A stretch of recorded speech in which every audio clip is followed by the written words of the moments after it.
ত্রিপুরা গ্রামীণ ব্যাংকে আর্থিক জালিয়াতি, ব্যাংকের মহিলা শাখা ম্যানেজারের বিরুদ্ধে কমিশন বাণিজ্যের অভিযোগ। রহস্যজনক কারণে 1.5 বছর পর থানায় মামলা দায়ের। বিলম্বে মামলা দায়েরের ঘটনায় ত্রিপুরা গ্রামীণ ব্যাংক কর্তৃপক্ষের ভূমিকা নিয়েও রহস্যের পাশাপাশি প্রশ্নচিহ্ন তৈরি হয়েছে। ত্রিপুরা গ্রামীণ ব্যাংকে আর্থিক প্রতারণার অভিযোগ সামনে আসতেই গ্রাহকদের মনে নতুন করে আশঙ্কার সৃষ্টি। সাইবার ক্রাইম ও আর্থিক প্রতারণার দৌলতে ব্যাংক গ্রাহকরা এমনিতেই উদ্বিগ্ন, আতঙ্কিত। এর মধ্যে ত্রিপুরা গ্রামীণ ব্যাংকে ঋণের নাম করে সাধারণ নাগরিকদের 2.5 কোটি টাকা হাতিয়ে নেওয়ার অভিযোগের ঘটনায় ব্যাংক গ্রাহকদের মধ্যে আশঙ্কা, আতঙ্কের পাশাপাশি ত্রাহি ত্রাহি রব উঠেছে।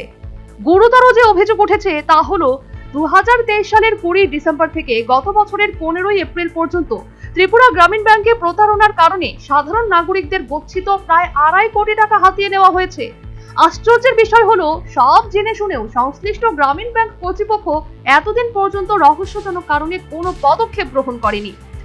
ত্রিপুরা গ্রামীণ ব্যাংকের অভয়নগর স্থিত মূল শাখা থেকেই এই প্রতারণার ঘটনাটি ঘটেছে। জানা গেছে, সরকারি কর্মচারী হিসেবে বেতন বাড়িয়ে গ্রামীণ ব্যাংক থেকে ঋণ নিয়েছিল 19 জন। তারা সবাই মিলে পিডিএল ঋণ নিয়েছিলেন। এক্ষেত্রে মোট 2,68,90,000 টাকার ঋণ অনুমোদন করা হয়েছিল। এর মধ্যে ঋণ দেওয়া হয় 2,53,50,000 টাকা। এক্ষেত্রে জাল প্যান কার্ড ও জাল পে স্লিপ জমা দেওয়া হয়েছিল। ত্রিপুরা গ্রামীণ ব্যাংকের এক মহিলা শাখা ম্যানেজার এই প্রতারণায় জড়িত বলে অভিযোগ। এই মহিলা ম্যানেজার এই সমস্ত কাগজপত্র জাল জানা সত্ত্বেও ঊর্ধ্বতন কর্তৃপক্ষকে ঘুমে রেখে কমিশন বাণিজ্যের মাধ্যমে ঋণ দেন বলে অভিযোগ। গত বছর অডিটে এই জাল পে স্লিপ ও অন্যান্য জাল নথি ধরা পড়ে। এমনকি ত্রিপুরা গ্রামীণ ব্যাংকের অভ্যন্তরীণ তদন্তে দেখা গেছে যে 19 জনকে ঋণ দেওয়া হয়েছে, তাদের কয়েকজন করলেও বেশিরভাগই সরকারি চাকরি করে না। তদন্তে এই জালিয়াতি প্রমাণ হলে প্রথমে ওই মহিলা ম্যানেজারকে বরখাস্ত করে এবং পরবর্তীতে ছাঁটাই করা হয়। রহস্যজনক ব্যাপার হলো, ত্রিপুরা গ্রামীণ ব্যাংকের অভ্যন্তরীণ তদন্তে এই আর্থিক জালিয়াতির ঘটনা প্রমাণিত হলেও কর্তৃপক্ষ মামলা করতে প্রায় 1.5 বছর সময় নিল। সংশ্লিষ্ট গ্রামীণ ব্যাংকের গোপন সূত্রে পাওয়া খবরে জানা গেছে, একাংশ ব্যাংক কর্মচারীকে বাঁচাতে এতদিন নাকি টাকা উদ্ধারের চেষ্টা হচ্ছিল।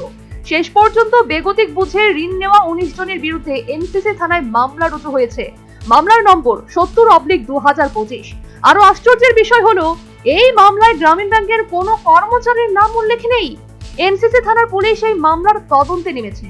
এখনো কোনো গ্রেফতারের খবর পাওয়া যায়নি। তবে ত্রিপুরা গ্রামীণ ব্যাংকের অভয়নগর স্থিত মূল শাখায় এই কোটি কোটি টাকা জালিয়াতির ঘটনার শিকড় সংশ্লিষ্ট ব্যাংক কর্তাদের গভীর পর্যন্ত বিছানো রয়েছে বলে বিশেষজ্ঞদের অভিমত।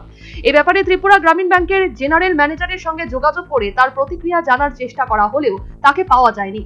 সর্বোপরি ত্রিপুরা গ্রামীণ ব্যাংকের এই আর্থিক জালিয়াতির ঘটনায় সাধারণের পাশাপাশি বিশেষ করে ত্রিপুরা গ্রামীণ ব্যাংকের গ্রাহকরা এখন উদ্বিগ্ন, আতঙ্কিত এবং তাদের কষ্টার্জিত অর্থের নিরাপত্তা নিয়ে দুশ্চিন্তাগ্রস্ত হয়ে পড়েছেন। আতঙ্কিত গ্রাহকদের প্রশ্ন, কি হচ্ছে ত্রিপুরা গ্রামীণ ব্যাংকের অভ্যন্তরে? Bureau report, news vanguard.